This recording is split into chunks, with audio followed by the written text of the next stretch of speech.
அடுத்ததாக பார்க்கக்கூடிய ராசி துலா ராசிக்காரர்கள்.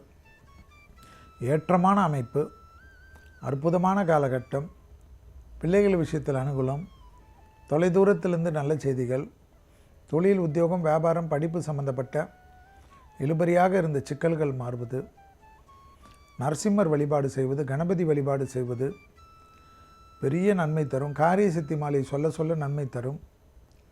தலைவலி சம்பந்தப்பட்ட விஷயம், கழுத்து வலி சம்பந்தப்பட்ட விஷயம், நரம்புகளில் வலி சம்பந்தப்பட்ட விஷயத்தில் கவனமாக இருக்க வேண்டும். மாத்திரைகளை அன்டைமில் எடுத்துக்கொள்ளாமல் மருத்துவர் குறித்து கொடுக்கக்கூடிய நேரத்தில் எடுத்துக்கொள்வது நன்மை. கையெழுத்திடுவதற்கு முன்பாக கவனமாக கையெழுத்திடுவதும், துணை அல்லது துணைவியாரிடத்தில் சும்மா ஏதாவது ஒரு குறையை வைத்து நீங்களாக அவரிடத்தில் தகராறு செய்து கொள்ளாமல் இருப்பதும் மிக மிக முக்கியம் என்பதை துலா ராசிக்காரர்கள் ஞாபகத்தில் வைத்துக்கொள்ள வேண்டும். துணை அல்லது துணைவியார் உங்களுக்கு எவ்வளோ நல்லது செய்திருப்பார்கள் என்று எண்ண வேண்டும்.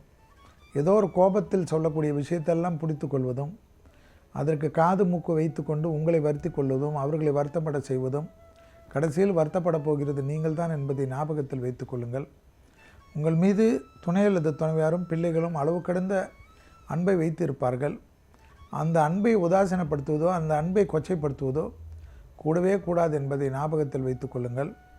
கண்டிப்பாக நரசிம்மர் கவசத்தையும் அனுமன் சாலிசாவும் கேட்பது உங்களுக்கு இந்த காலகட்டத்தில் நிம்மதியை தரும். அடுத்த 45 நாட்கள்